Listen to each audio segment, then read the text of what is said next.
So the third principal path, as I said before, is Jangchu Ki Them in Tibetan, and one of the words in Sanskrit is jhana, J-N-A-N-A.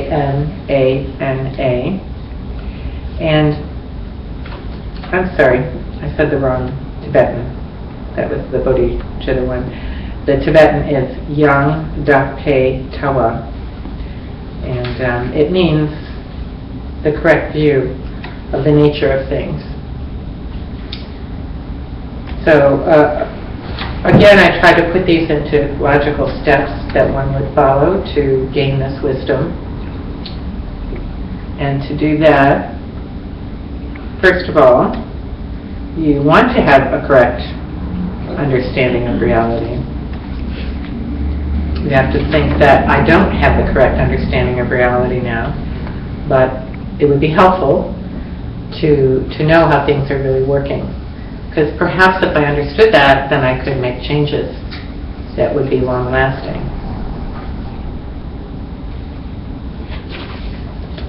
So, in each of the cases of the three principal paths, we start with the motivation. Because we do what we really want to do, what we're motivated to do. So really important to be motivated to find out what's really going on.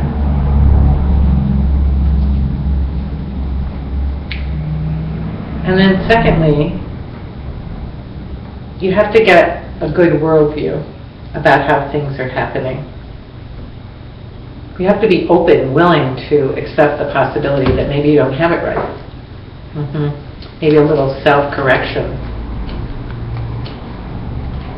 And in the Asian tradition, and in our scientific tradition, there's a belief in cause and effect. Something begets something else. Everything we have has come from a source. And in this tradition, they talk about causes and conditions. There's an originating cause, and then there are other conditions that are needed to bring something to fruition, the effect to actually appear. And we talk about this as the interdependence between the cause and effect. And in the Buddhist tradition, as was the case of the time, there was a belief in karma, that your own thoughts, actions, and speech created memories in your mind that then cause future things to take place. So that what we take from this is, if this is true, that nothing is really fixed, but is the result of a cause. There are no permanent things, really, or very few of them. Everything is changeable, which our scientists say is accurate. Every single thing is changing all the time. So much so it's near impossible to identify the smallest block of reality. When we went to school, some of us, we learned that atoms were the building block of reality, right? Not so anymore.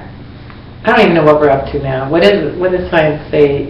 Boson. Boson. Boson was just discovered. Discovered, or the God particle. The God particle, or, as I like to say, created in our minds to explain something that is not necessarily explainable.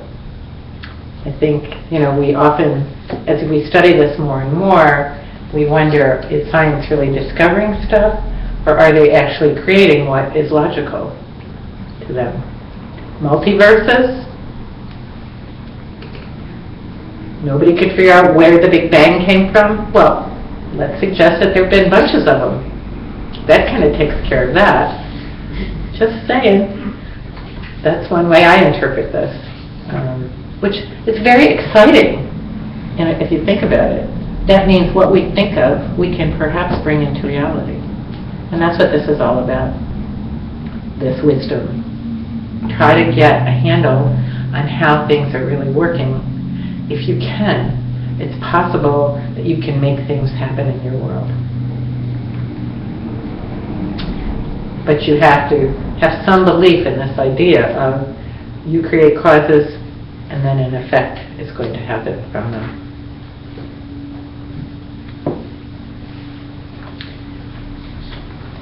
So that's the worldview that's empowering. It empowers you to be able to see things differently. If you're waiting for God to change things, or for your luck to come through, you're pretty powerless. And you might as well just come home and drink the beers and watch the TV and have a few more beers on Saturday. Keep on waiting. Keep on waiting. Mm-hmm. But at least you don't have to blame yourself, right? So perhaps that's why people have held on to these other worldviews so long, because it's convenient not to blame yourself, not to take on the work yourself. And, you know, we have, when we look at these people who are Buddha-like, Jesus, Buddha, Muhammad, and look at what they did in their lives, they took on the work. They didn't wait for somebody else to figure it out. They figured it out. They were researchers. They studied especially their own minds. They studied through trying to get behind all these elaborations of the mind and seeing what is at the basis of everything. If I know that, from there I can create something new and different. And then they came out and tried to help us understand that how we live our life is getting in the way of that ability. And the third part is that ability to see yourself as a Buddha, a Jesus Buddha, a Muhammad Buddha, a Gandhi Buddha, whoever you think of as people who got it right. Gandhi did change things, didn't he? With his mind, basically. With his mind. His determination and his belief that he could change things. That's what it took, right? His belief that he was capable of turning the British Empire on its head. I mean, just look at that as proof. Mm-hmm. And he wasn't somebody else's to do. So, and then I wanted to read something from the bottom of page 55, and I don't remember why, but let's see.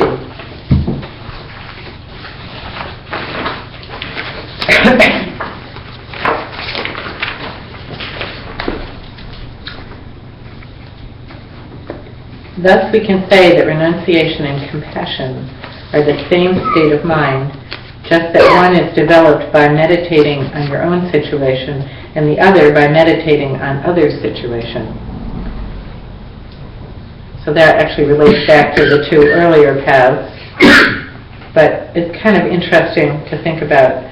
So the steps aren't necessarily sequential, but one does help the other, is what that's saying. You know, first you have to develop your own situation to some extent, and then you can help others. So your situation requires renunciation and a worldview that empowers you to then help others. Okay. Homework 6. This is very interesting. This is one of Karen's favorites. So what does it mean that we could be Buddhas? What is a Buddha? What is a Buddha like? And the question 6 is about the two bodies of a Buddha. And bodies is the translation that was used, but it really means parts of a Buddha. It doesn't mean like Buddha has two separate bodies necessarily. But two parts of what it takes to be a Buddha. There's a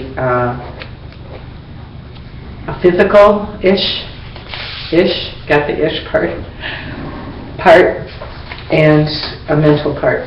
Just like when we think of who are we, think of the fact that there's something physical about ourselves, and clearly there's something mental.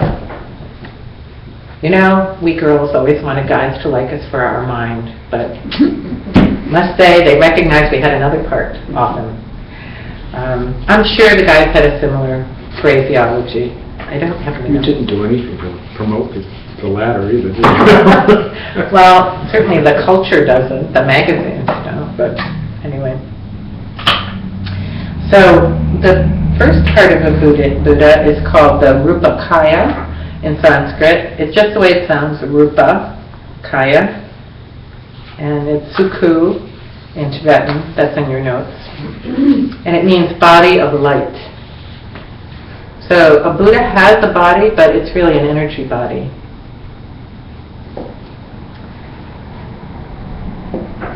And we'll talk about that a little later on in more detail. So here's my path again.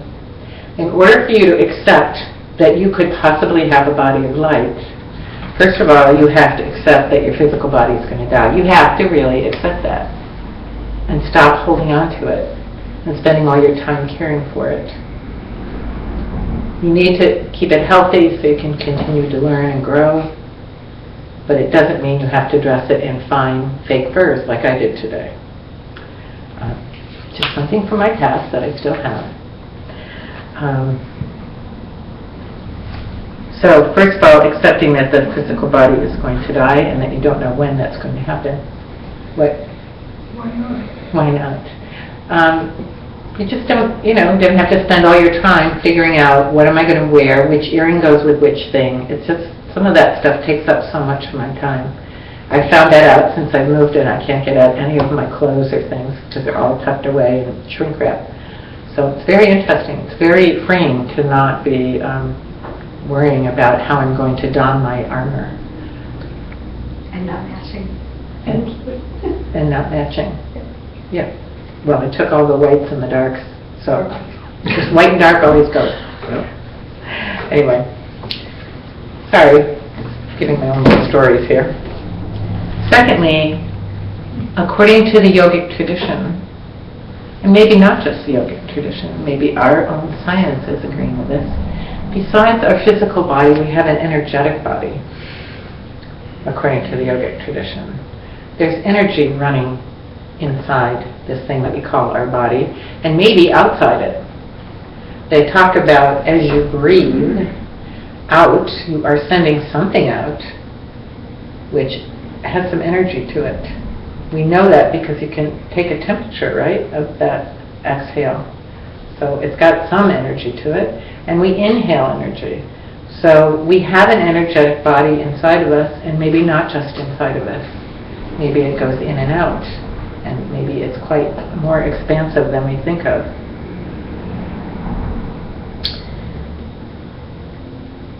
So possibly, when we say that the Buddha has a body of light energy, we have it already inside of ourselves, but we're not appreciating it and we're choking the flow of energy.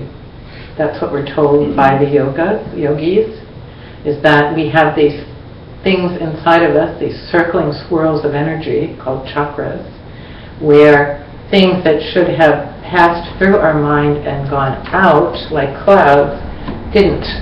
We're holding on to them, we're keeping them inside ourselves, and maybe they're also arresting our mental development in some cases, which is one reason we see therapists, is to try to release some of this stuck energy so that we can move forward in our evolutionary development as humans and maybe beyond. So to get beyond maybe this human idea of what the energy body is, we have to release our disbeliefs and the things that are choking the flow of energy. It's one of the reasons why yoga was invented. They call it bang on the pipes from the outside. By twisting the body and doing other asanas, we're trying to loosen up some of this energy. And that's why sometimes, especially when you're in shavasana, things come into your mind that you haven't thought about in a long time because you've loosened the flow, or you just feel different energy things going on in your body. All right, here's another little nerd case story. Anyway, I did have acupuncture for the first time the other day, and I could not believe the surge of energy that just came. It was like menopause all over again. True. I know. It's like, whoa. Wow. Maybe there really is an energy body. I mean, that's what the medicine, the Chinese medicine, is about, right? Releasing stuck energy in the dantians, I think they're called in the Chinese terms. Chakras in the yogic terms. So, and then the third thing under this wisdom, body of a Buddha, is believing that wisdom, compassion, and tantric practice can change this body into the body of an angel, into the body of a Buddha, which is a light body. Kind of like Jill Bolte Taylor. For those of you who have seen her TED Talk, right? Who? Jill Bolte Taylor, you'll be interested in that one. She's a woman who had a stroke, and she describes her experiences that she remembers. Yeah, she's a lady from Boston that had the stroke and wrote a book about it. Right. She's Strike of Insight. Yeah. Neuroscientist. Yeah, Like that. yeah, she was a neuroanatomist. Yeah, Yeah. that's right. How do you spell her last name? B-O-L? B-O-L-T-E dash Taylor. If you just do Taylor, it'd be Jill Taylor. Yes. The book and the TED Talk. And then you all looked at me like, really, you can emanate bodies? But if you recognize your body as a body of energy and light, what are the possibilities? You're already exuding energy, right? Even just above your skin, they can sense energy. Am I right about that? I believe so. Well, that's what Reiki tells you. Yep. So, Certainly can feel negative energy when you walk into a room. Yep. Someone's furious. right. So energetic, we already have an energetic body, we just have to morph it. Or not even morph it, but recognize it and release it and use it appropriately. So this is all helping you believe, hopefully, that you have the capacity to have a Buddha body of light and then use it to help others. The other part of a Buddha is called the Dharmakaya. Dharma sometimes translates as truth, so I think that's kind of an interesting name. And that's the name for the mental parts of the Buddha. And one of the parts is this part that doesn't have any characteristic. We refer to it sometimes as the emptiness of the mind. If you stop all thoughts, what's left? What's left if you're not thinking something?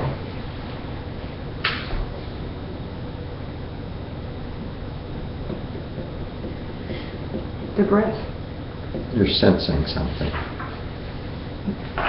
The minute you recognize that you're sensing something, you're thinking. Yes, you're thinking. But for me, it's just the breath, the only thing that's left.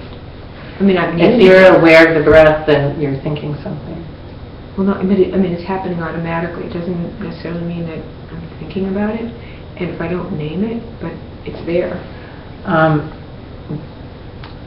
But there is the autonomous systems of the body, right, is a function of a mental activity, I think. Well, no, I'm not thinking. I have to breathe. I mean, Well, it depends on what thinking is. you know.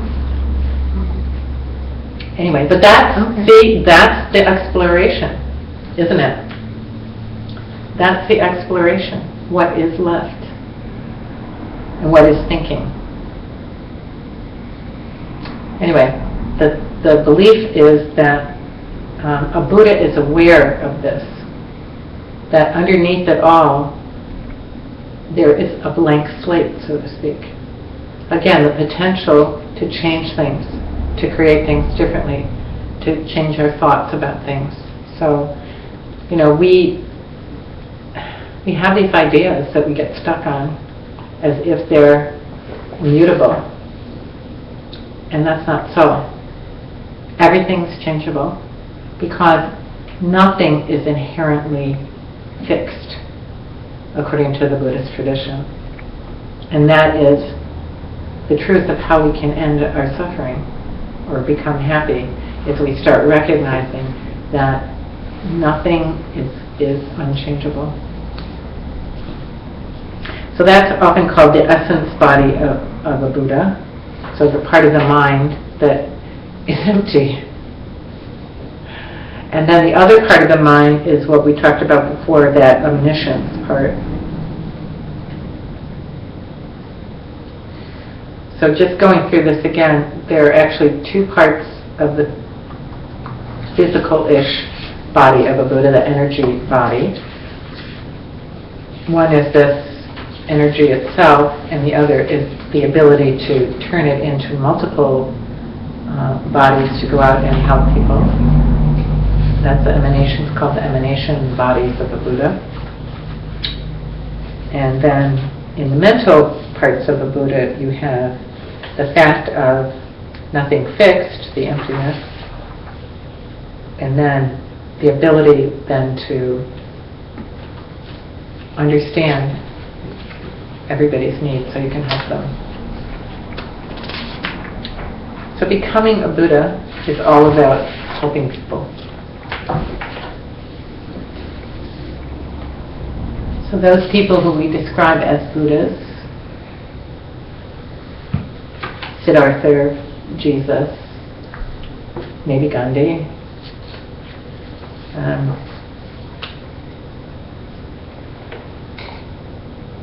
they all had beliefs. First of all, they recognized the problems, and then they believed they could do something about it. They could change things. And thirdly, they went out and helped people learn how to do it themselves. They taught about how to do this. They tried to change people's attitudes through their behaviors and their teachings. Tried to open them up to the possibilities. So that's what it means to be a Buddha. To be aware of the energy that you have control over, how it affects others, and then use it for good. Some of these things are coming from me, by the way. That one is, for sure. But I say that, and then very soon later I pick up a teaching and there it is. So I never know where it's all coming from, to be honest. Homework 7. How do the bodies of a Buddha relate to the three principal paths? Well, that's a good question. We got these three principal paths.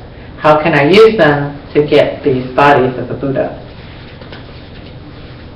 And I'm sorry I don't have the reading citation for this. It is in the reading now. They say that renunciation and bodhicitta, the wish for enlightenment, help us with the physical body of a Buddha. They help us to change our energy, particularly our heart energy.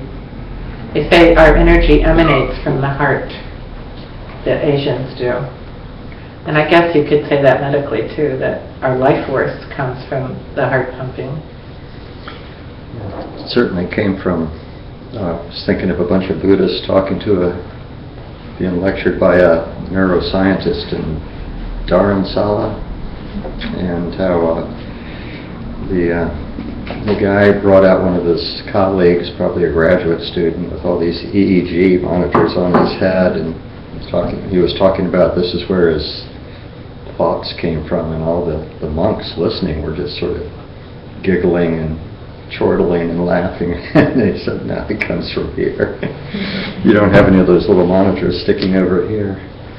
So yeah, I think your heart certainly supplies blood all over your body, but it probably does a lot more. Yeah. And oxygenated blood, right? So Yeah. Pumps it through it's the your- engine, kind of. Yeah. No, it doesn't work without it. Yeah. Nothing. It's got to have some reason that everybody calls it the emotional center, too. Yeah. Got to have some reason. All cultures seem to Just Baharat. What, Ruth? Okay.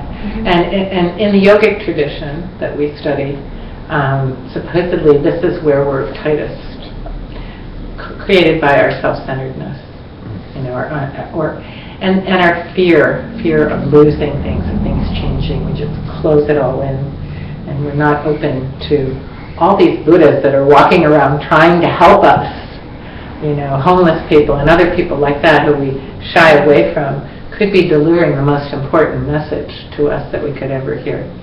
And there are stories about things like that, beautiful stories about how just once I listened to this person, I gave this person $5 and we had a conversation and they said the most amazing thing. You know, like a person like that couldn't say something amazing. Probably they'd live a life much different than yours and had a lot to say, you know, if you think about it. Anyway. I once had a patient who was very schizophrenic, and he was, you know, been most of his life psychotic. If you really sat and listened to him, he had incredible wisdom. And he saw the world and experienced the world, you know, in ways that I just was in awe of. He taught me a lot. He really did. Probably the sickest person I ever saw. Sometimes it makes you wonder who's got it right, though. I wonder if I met him the other day in Newburyport. This second-hand store in Newburyport. And looking at all the books, and this guy just was chattering and chattering about all these books, and history and philosophy.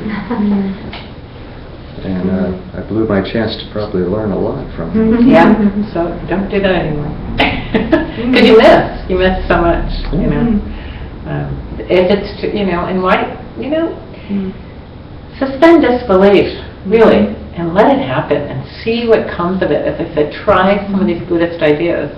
They've been passed down for 2,500 years. There has to be something to them, you know. And if everything is an exchange of energy, right? Why miss the opportunity of getting the energy that somebody else can give you that will make you a wiser, more compassionate person? All right, so renunciation and bodhicitta help with the form body of the Buddha. That's better instead of calling it a physical-ish body. Form body of the Buddha. And then wisdom, the study and understanding of this idea of no inherent nature to things and to the mind, it helps to bring on the mind of a Buddha. So sometimes the renunciation and bodhicitta together is referred to as method. Sometimes we say that the two wings of Buddhism are method and wisdom. And you can't fly like a Buddha unless you have both of them.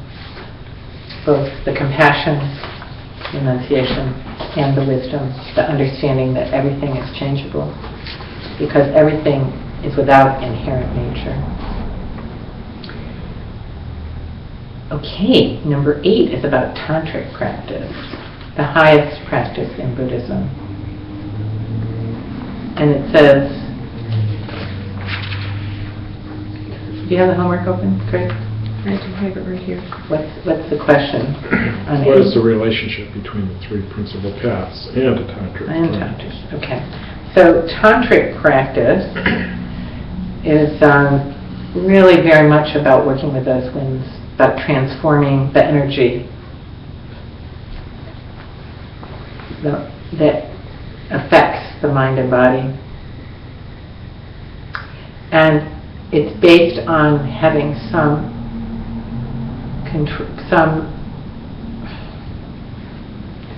not just experience with the three principal paths, but some command of them. You can't do this transformational work unless you've renounced some of this grasping to worldly things, unless your heart is open to others so that the energy can flow more. And also some belief that things are not immutable. You need all those things in order to do transformative work of Tantra.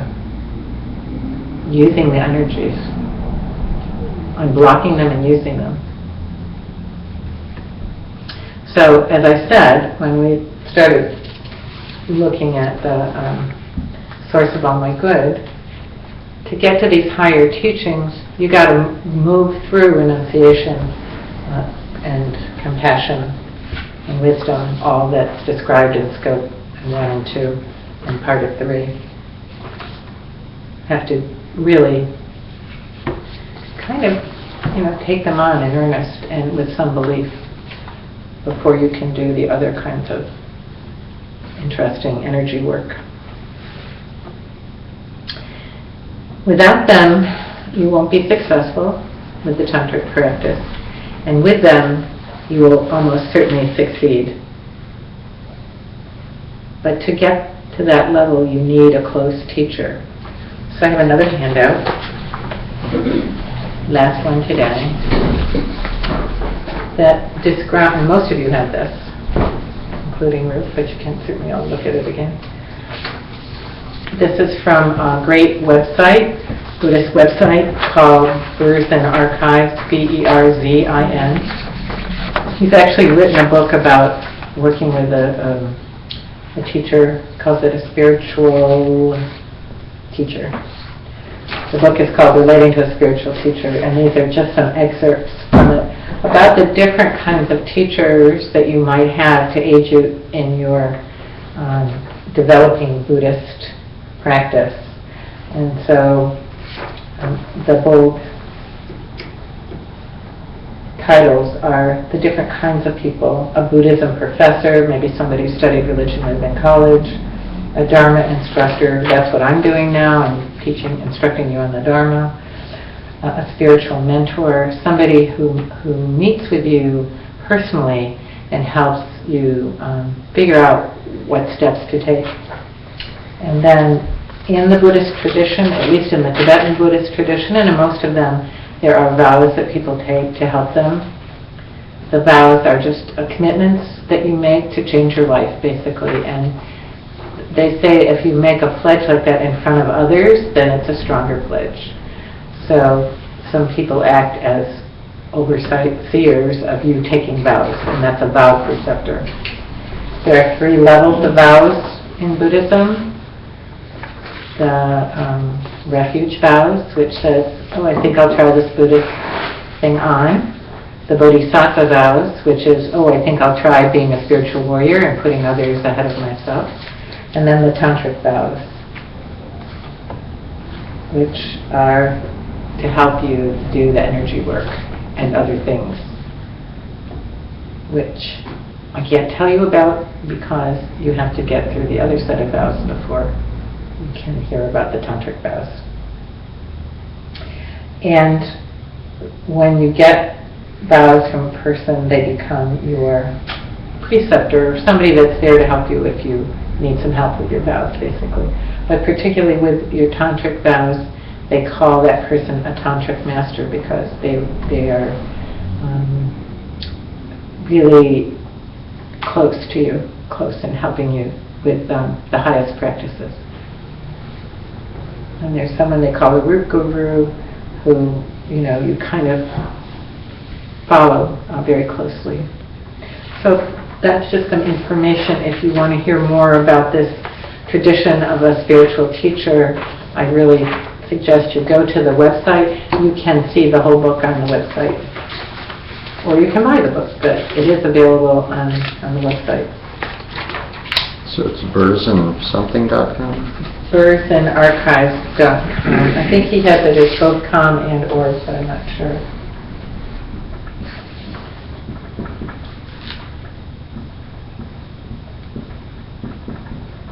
There's all manner of information about Buddhism, and not just, he is Gelugpa, but he brings in the other traditions as well and often contrasts how they see things. Lives in Germany, but it was from New Jersey, I think. That's what I think I'd looked that up. I think that's where he's from. But lives now in Germany.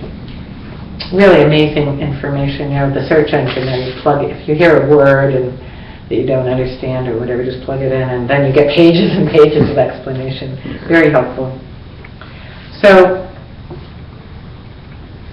if you want to know how to find a teacher, or a lama as they're called, lama in Tibetan, guru in Sanskrit, teacher in English.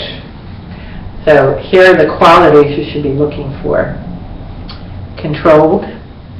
The teacher should be controlled, and what that means is that they keep their vows, basically. They're moral, they help others, and they are working towards their own enlightenment in this lifetime. And that would kind of relate to the 3 sets of vows. Tantra is the technique to awaken to your true nature in this lifetime. The other 2 sets of vows help you get better at what you do, but probably not get to enlightenment in this lifetime. That's what the teachings say. So, someone who's controlled, someone who's at peace, that means that they probably meditate some, they're calm in the face of adversity. Sometimes hard to gauge that. If you know somebody who goes off and does retreats, it's probably a good guess that they are good at meditating because they spend days and days doing it. Number 3, high peace. And by that they mean an extraordinary understanding of the interdependence between emptiness and karma, meaning your past actions, thoughts, and speech. So somebody really, really is working hard at figuring out how things are working.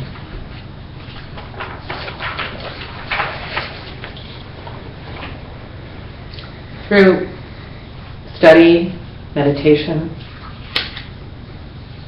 just all kinds of exploration.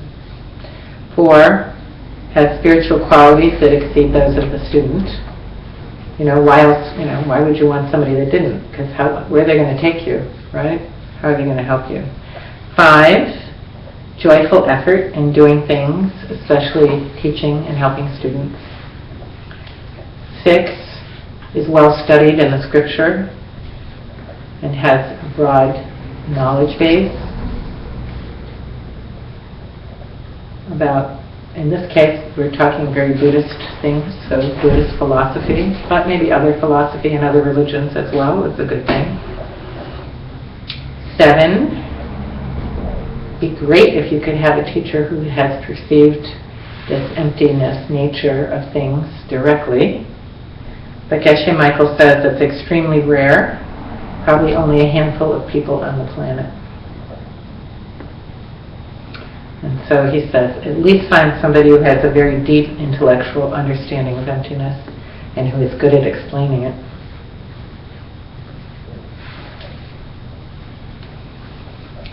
And it's really hard to find somebody who's had the direct perception of emptiness because part of the code of that is not to say that you've seen emptiness directly. So they're not going to admit to you that they've had that experience. But as you listen to them and you see their behavior, perhaps you can surmise it. Perhaps if they have the name Rinpoche, that might be a clue too. Because it's thought that those are people who have come back to help in their teaching. Question? The concept of emptiness is often explained well, in the writings and in the teachings and all of that. But when they talk about that experience, what is supposed to happen? What is supposed to happen when somebody reaches that point? How do they know they're there? The direct perception of emptiness, they say you experience and you're not having any thoughts, so you're not saying, oh, now I'm having a direct perception of emptiness. It's only following it. And Geshe Michael said it's probably about a 20-minute period when you are at this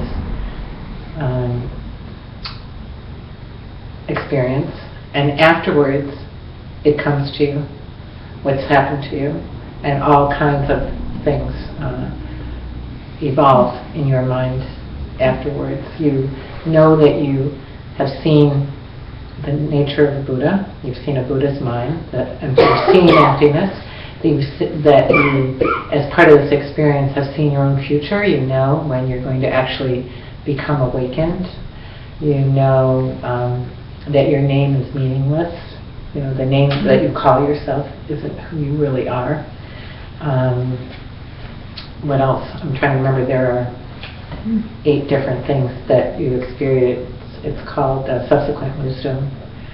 And I'm not going to, without a little thought, recall them all. But do you remember more of them?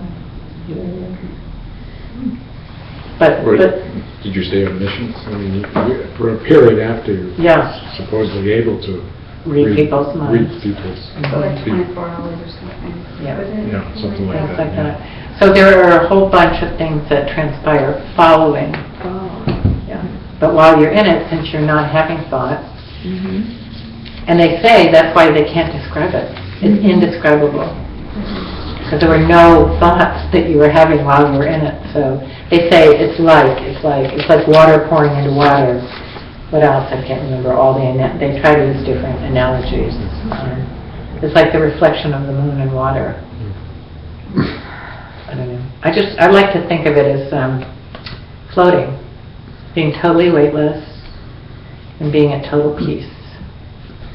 It's one of the things that works for me to get a sense of what would it be like to have no thoughts, to not be bound in any way. So the closest thing I can bring to not being bound is floating and feeling part of the sky and part of the water at the same time, that kind of thing. So it's, interesting to think about. 8, good teacher who uses skillful means, which means teaches a student where they are, takes them where they can go to. 8, the image of love, teaches out of love, not for fame and gain, because they love the people. And lastly, never tired, very patient, no matter how many times they have to re-explain things. Like karma, for instance. Just saying. That seems to need to be explained over and over again. But it just needs to be heard, maybe not explained. But still, happy to explain it over and over again. Because every time I explain it, I get a different understanding of it myself. So remember that. Don't ever hesitate to ask a teacher the same question again, because every time you ask it, you are empowering the teacher. Right? So don't ever hesitate to ask questions. And don't start with, I have this stupid question. No questions are stupid. They're all helpful to often they're helpful to everybody else in the room. So please always ask. Or venture your thoughts.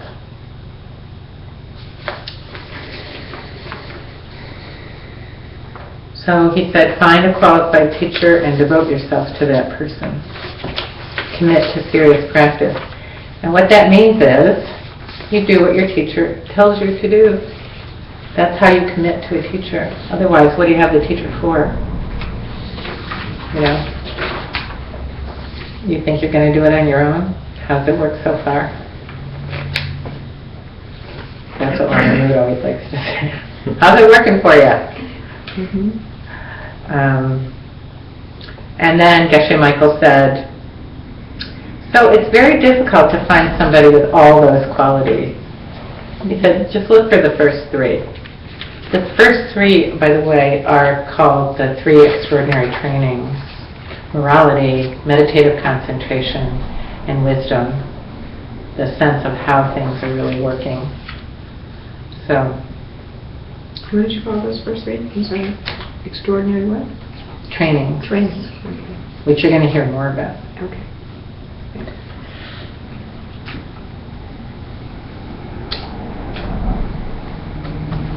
Homework 10.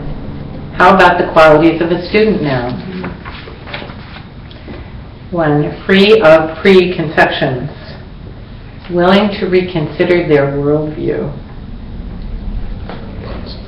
To think critically and to be open to possibilities. What, Craig? The lid's off the pot. Right. Yeah. It's called what did they call it? The 3 conditions of the pot or something. Something like that. Yeah. So the lid isn't on the pot, open, willing to take in new ideas and to think critically. I think the think critically part is important, not just to, if you take things on belief, faith, at some point you're going to be disappointed unless you've thought it through. And maybe you've had this experience with other religious traditions. Because you see a teacher do something or whatever, you are basing your faith on a person rather than the truth of what the person is saying. So you really need to take responsibility for your beliefs, not just because somebody says so. This is the Starbucks cup. Yeah. Long Root changed it from the pot to the Starbucks cup. Because in the Tibetan tradition, they're always using things that they had. Like they had pots and pitchers and pillars. The 3 Ps. We forgot to have that as a list. They're always using those things as examples. So this one is the pot. The second one, they should be spiritually curious about the truth of existence and willing to research important questions like causes and effects. For example, thinking deeply about why people get cancer. If smoking is the cause of cancer, then everyone who smoked should have cancer. A cause is something that produces the same result every time. Never mind this P tolerance thing that we all learned in statistics. If it's a real cause, every single time. So smoking isn't the cause of cancer. It can be a condition, a contributing condition, and probably is, because the statistics suggest that at least, and I don't know what the p-value is on that, but it's pretty high, right? The probability factor, what the p-value is, I can't remember anymore. What is it, Bruce, do you remember? No, I'm not going to. We got through that one, too. It was the psychologist that always had to know this stuff because they did all the tests that were supposed to prove what was wrong because it had a low p-value. Right? Because probability was very clear that this was it. I don't know. Anyway, I don't even know what I'm not going to talk about that anymore. And 3, high aspirations. So, open, curious, aspiring. Aspiring to stop suffering, not just for yourself but for others, and to end the cycle of rebirth.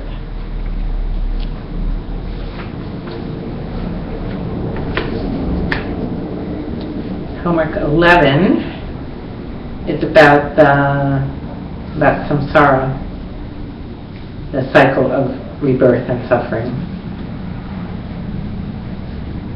What's the question?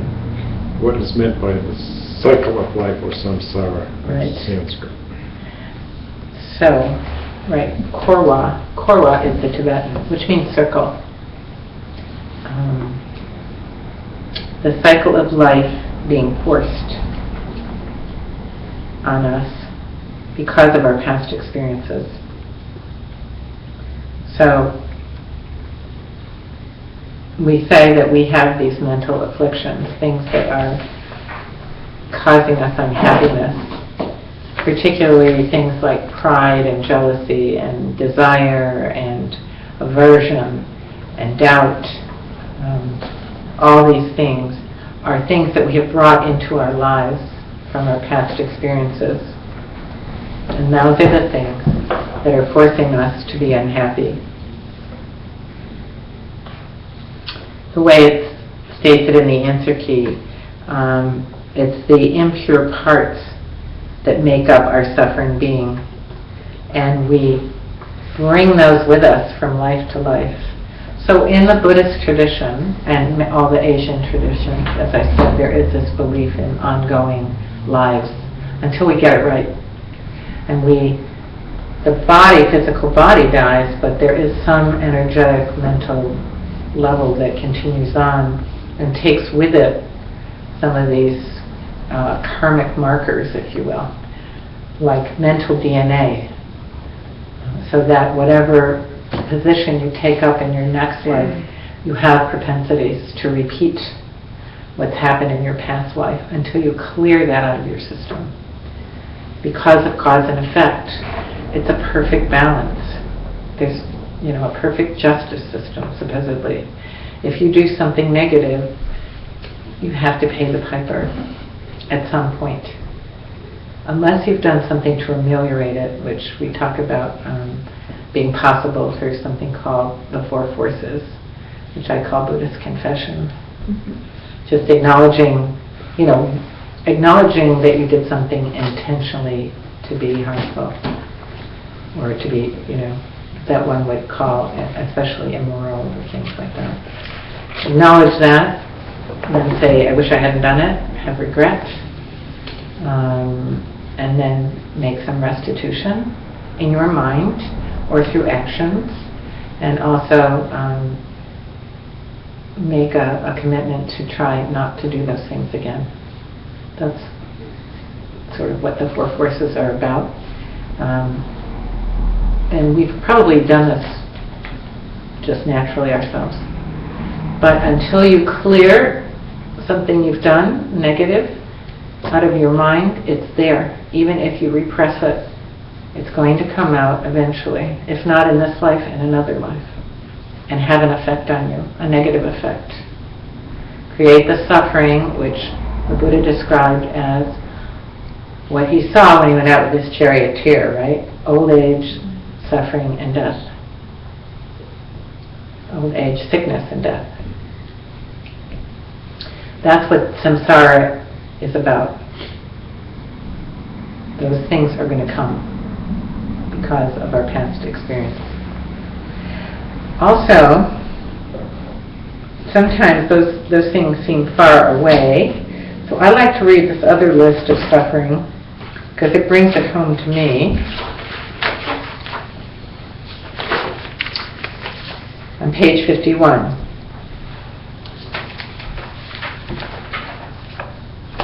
The 6 sufferings. It says, Lord Tsongkhapa, in his great exposition on the steps of the path to Buddhahood, divides the contemplation of life's general sufferings into 3 sections. They are contemplating 8 sufferings, 6 sufferings, 3 sufferings. So there are lots of different lists of the sufferings. This one, it particularly resonates with me on page 51. Problem that life has no certainty. We don't know what's going to happen next, and so we're anxious about it. So that's a suffering. The problem that we always want more than we have. We're never satisfied, we're never content. If we were content, we wouldn't be unhappy, we wouldn't be suffering. If we could be content with everything that happened to us, we'd be done, really. If we could make sense of the negative as well as the positive things in life and, make it meaningful, then we could turn anything into lemonade, hopefully. 3, the problem that we have to keep shucking off bodies over and over again. We're still coming back into a suffering realm as we die and are reborn.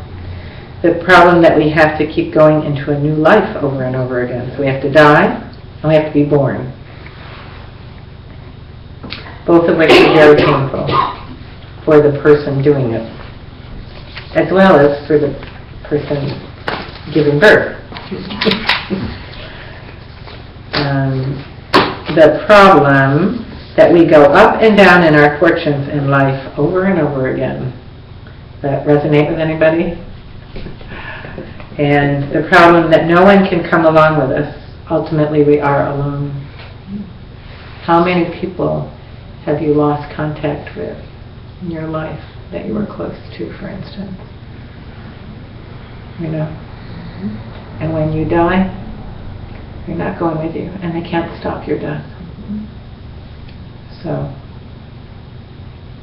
I think what you do is you enjoy everything you can in the moment, and you kiss it goodbye because you never know when it's going to leave you. It's good to be like that, so that you're not bereft when things leave, because they're going to leave. Yeah, but that's one of the sufferings, is that we're left alone ultimately through all kinds of things. People moving away and getting too busy to keep up with friendship or death or any number of things. So that's just a reminder of what suffering is like even now. Forget old age, death, and sickness. Maybe we're all young and not suffering at the moment, but in our path, I think. Okay. Question 12. This is something that's been extremely helpful for me to change my behavior and to think differently about things. It really does curb my negative tendencies when I remember these. The 8 holy thoughts, it's on page 26 in the reading. These are the things with which we make ourselves unhappy, or some subset of them, but to me they're very meaningful. 1, being overly happy when you get something. You just spike a high. Oh my God, I finally got it. I finally got a new boyfriend and he's so terrific. Oh my God, who could be more perfect for me than him? Yow. And then 6 months later, he leaves his socks on the floor. He doesn't offer to cook anymore. He snores. He won't fly on a plane. I've had these experiences. I'm just saying. Yeah, where'd that come from? So the perfect person suddenly isn't perfect anymore. So then you're unhappy when you don't get something. You're really bummed out. You didn't get the job. You didn't get the perfect boyfriend, but she did. She got him, not me. Being happy when you feel good. Overly happy when you feel good. Because sure enough, before you know it, you're not going to feel good. And then you're going to be really bummed out. So, it's just allowing your emotions to go from high to low is what happens and makes you unhappy. Being happy when you're well known. You all like somebody to talk about us and know who we are, know the things we've accomplished. Or being unhappy when no one knows about us. How about that person you've met 4 times and still doesn't recognize you? Has that ever happened to anybody? Mm-hmm. It just happened to me the other day in Shaw's parking lot. And he said, "Hi, how are you?" And everything. He said, "Oh, I thought you were somebody else." Okay, all right. I'm so used to it with this guy, It's like, all right, yeah, see you. You're Paul, I've met you 3 or 4 times. And I just, I'm so sorry, I thought you were somebody else. And I thought, there it is, right there, that well-known thing. But I left. With this particular person, I'm very used to it. It's like, I wonder where that comes from, It's just a reminder that something like that used to really bother me. And that's not fair, because some people have good memory, I think, for faces, and other people just don't. And I've learned that. I'm not good with the names, but I'm pretty good with the faces. But I can't have that same expectation for others. I can't put my abilities on somebody else, because not every, we all have different things that we are able to do. So, anyway. I just ended true confessions lately, aren't I? Elizabeth's been doing that too. 7, being happy when people speak well of you, or unhappy when people speak badly of you, especially if you think it's undeserved. You're right there to say, I didn't do that, or come up with a justification for why they shouldn't think that way. When you go and you play it over and over again in your mind, talk about making you unhappy. right? When you really are upset because somebody said something that you think is unjustified. Hey, it's just words, remember? Sticks and stones will break my bones, but names will never hurt me. Remember, we were told that when we were 5, and it still gets to us? So, there you are. To me, this is all you have to do, really, is not let these things bother you. And remember, everything's changing. Somebody who says they don't know you one day could say, I realize now I've met you several times. You know, it just could turn on a dime. What were you going to say, Ruth? I have a hard time with a few of these. Like being happy when you get something, being happy when you don't get Overly something. happy. They didn't put the word overly in here, but it, okay, but sometimes you do get overly happy and something. Just don't get attached to being overly happy. No, you don't have to, but you could be in that moment and you could be just ecstatic, or it could be a wonderful surprise that happens or comes your way, or it could be a great, lovely gift that you will cherish as you live your life, and maybe, who knows, give it on, pass it on. Doesn't mean that, you want to take it with you in your grave. But, yeah, I mean, I want those moments. I don't want to say I shouldn't have those or think I need to give this up. It's like, ooh, then who wants to do that? Right. Because I don't look for them or expect them, but when they come, I think it's great. Or even when you don't get something, because there are times you don't want to get something, right? It's not like, I mean, I could go off on, especially, okay, if I fly or I go anywhere, I happen to get sick very easily. So if I don't get sick within 3 days, I am thrilled I didn't catch something. But not that I want anybody else on that plane to have gotten something in my place.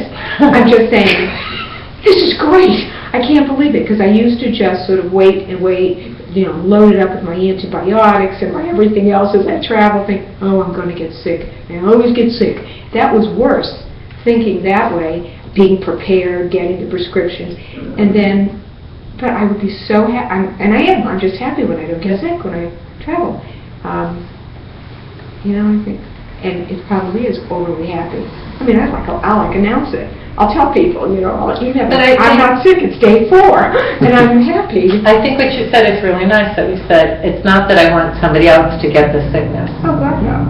No. So that's kind of what, they wrote it in very lean ways here, and as Craig said, when it's been taught to us before, it's that you don't get overly happy and hold on to it and want to hold that high, because you can't hold on to it. Being attached to it. Yeah. You can go, oh, no. Feeling it. That feels good. But they're good. Yeah. But for so be long, happy that you're, but for so long I would hold on to the neck or the dread, and I just wait for it, Yeah. and or unhappy when you don't get help from going on a trip. Right. Yeah. So, okay. Well, and one of the things that one of the ways we're taught to deal with illness is when you get sick, just say, I'm sick, my turn, something that, I'm supposed to have, and let me suffer through this so others don't. Let me take on others' illness and things. Let me bear that for them. And so that makes you feel a little bit better about being sick, is that if energy exchanges and things like that, maybe possibly you are able to lighten somebody else's illness by being willing to just deal with the illness you have. It's going to go away, or not. Now that the antibiotics aren't working, right? I'm trying not to be overly unhappy about that, and I turned on the TV and there it was, negative again. Every time I turn on the TV, it's something negative. Antibiotics aren't working, and the drug companies aren't making any new antibiotics because there's not a lot of money in it, because you only take it briefly. It's not like making, insulin or something that you... Statins or things like that, right? So I'm trying not to be overly unhappy about any of that. And take on myself the responsibility of leading as healthy a life as I can. And then if I do that, then maybe my body can cure itself without the drugs. Because that looks like the only way I'm going to make it with the way bacteria has changed. good idea not to take them if you can avoid it. Especially it doesn't work for viruses very well. I know, and they were handing them They're handing out them out left like and candy. right for that viral sinus thing that we all seem to have had too. Everybody. But somebody said they were taking it prophylactically so that they wouldn't get, because it was all going into the chest, so they wouldn't get pneumonia. It doesn't work that way. No, there you go. It doesn't. The pneumococcus that you're trying to Avoid. prevent just mutates and becomes a ampicillin-resistant pneumococcus. Oh, goody. Yeah, but I'm calm about it. You're not Just really believe it. excited about it. No. You just got to believe in your own immune system. Yeah. Keep your own immune system And healthy. that things are happening the way they're supposed to for you. That's what we have to do. We have to appreciate that everything is perfect for us. That whatever it is, we're going to learn from it and become a better person for it. Be of more help to others. Aren't we also working out some previous karma? That's what they say. Some But previous- Ruth likes my other take on it better, I think. Yeah, I don't mean to diverge it too much, but there was I learned a lot from reading an old Calvin and Hobbes comic. Wisdom's everywhere. Where Calvin was very upset because he lost Hobbes, like the girl next door picked up Hobbes and something like that, and he opens up his window and looks up to the heavens and said, "Whatever I did wrong, I'm sorry already." So it's like he did some karma that he wasn't even aware of that was causing suffering in that moment.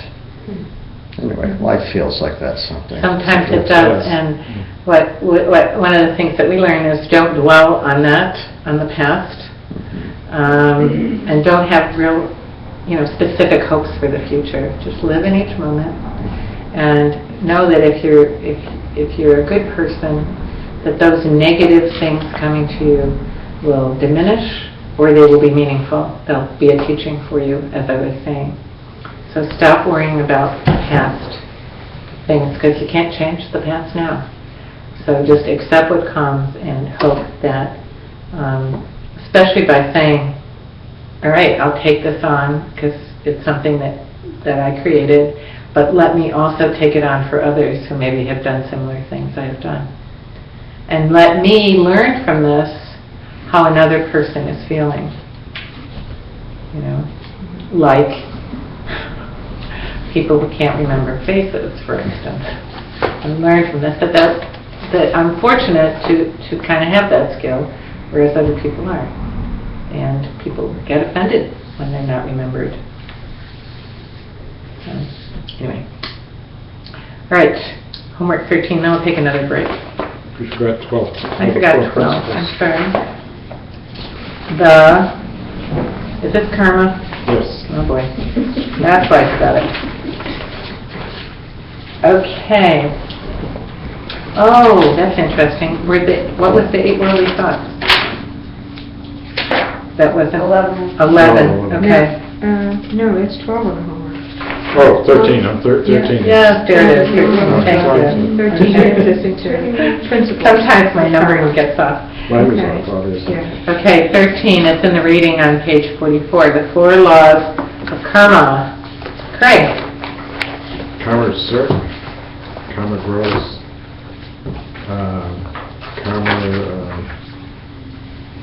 You cannot reap what you haven't sown, basically. And The opposite? yeah, if you don't do something, that you cannot expect to get something. Yeah, and what's the opposite of that? Karma has. It won't go away. Yeah, you will reap what you Yeah. sow, unless you do the 4 forces type of thing.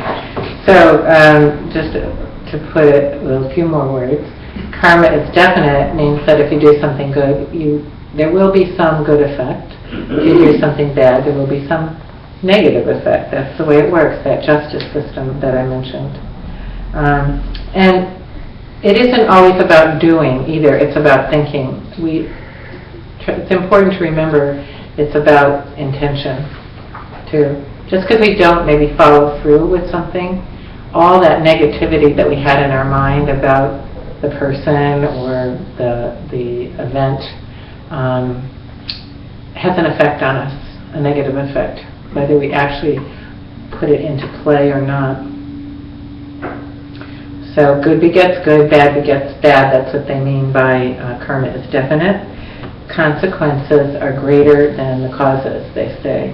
Like a seed, like an oak acorn can grow into an oak tree, karma grows. So for example, a small irritation that you might have with somebody can just be worked into a large irritation, such that you carry a grudge based on one little incident. Has that ever happened to anybody? Something that stays with you for a really long time, and it was just a small thing, but somehow you worked it into a bigger and bigger and bigger thing in your mind, that they really meant to do this to me, you know. And have you ever also had the experience that when you finally confronted the person and said, remember when you did X, they say, I don't remember that. Oh, I certainly didn't mean to do that. You know, and then it kind of just blows this huge irritation that you've had for years right out of the water. So it's too bad that you carried that grudge and blew it up into big things when it really was not even meaningful to the other person, not something intended. Or if it was somewhat intentional, they had no idea how much it plagued you, and certainly didn't want you to carry that around with you for a long period of time. So it's just an example of how negativities can grow. There's it's a Zen story. It's actually, my grandson has it in a book, and it talks about, you may have heard it, about the monk who was traveling a long way with his assistant, you know, and they passed this very fancy, fine woman who is dressed very well, and they can't carry her over. I guess there's a lot of water. There's been rains and floods, and they can't get her through it, and to walk through it, and so she has to get out and walk through the water. Probably not doing justice to the story, but anyway, and she gets her she doesn't want to get her fine shoes wet, and the monk goes over and picks her up and carries her through the water and puts her down where it's finally dry. And his assistant is just, and the woman never says thank you. She says nothing. She just keeps going, and she's just, you know, huffing and puffing. She's upset by the inconvenience. And they go on for miles and miles, and finally the assistant, who was so angry about it, turns to the monk and then said to him, he says, I can't believe that woman didn't even say thank you to her. And the monk says, why have you been carrying her all this time? I put her down a long time. Yeah, that's a good one. There are several stories about monks and women crossing the river. Yeah, it's interesting. I didn't know which one I was going to turn into, but that's a really good one. Yeah. See, they tend to use the same story and morph it for each occasion. The one with them, the two of them crossing, and they weren't allowed to touch a woman, or and the hired monk or abbot or whatever picked her up and carried her across and just went on his way. And then the other monk was just stewing the whole time. Oh, because he touched her. Yeah, because he carried her across. Actually, I heard it was slightly different. That the monk would not pick up the woman because of his vows, but the assistant did, and they got to the other side, and the assistant was taken up into nirvana. Oh, I like that one too. You know, for his willingness to put himself on the line, whatever. Yeah, see what I'm saying? What the issue is that's being taught, that they can make good use of monks and women and rivers. How many different perseverations are there? Permutations, or perseverations, however you want to look at it. Okay, so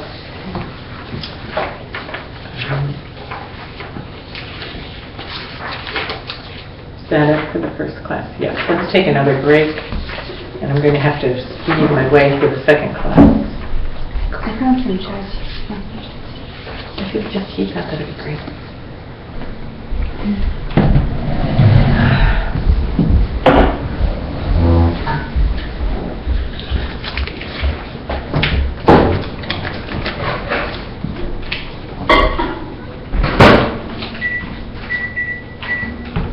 Has anybody come online? Says we have one viewer. There's somebody from Missouri that was supposed to listen in. Did you put your telephone Yeah, number there, too? I didn't put my phone on. I can put that down. What's your telephone number, just in case?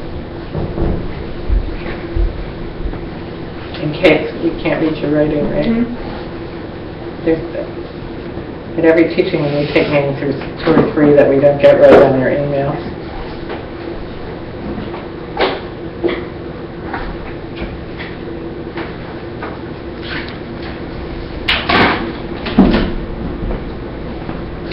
Claudia was supposed to be here, and... She's taking it remotely. Oh, she is. That's what she told me.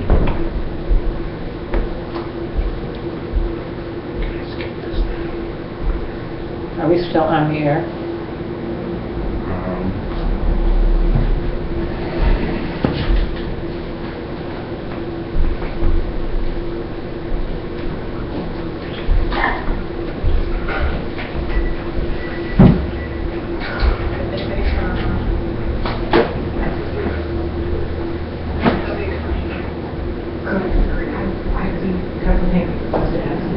Oh, Rick DePass. Ricky DePass? Yes. From Missouri?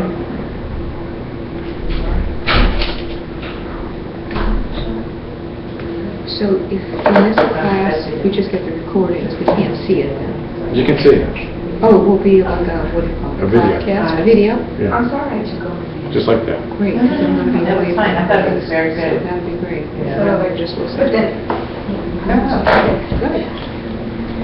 Wow.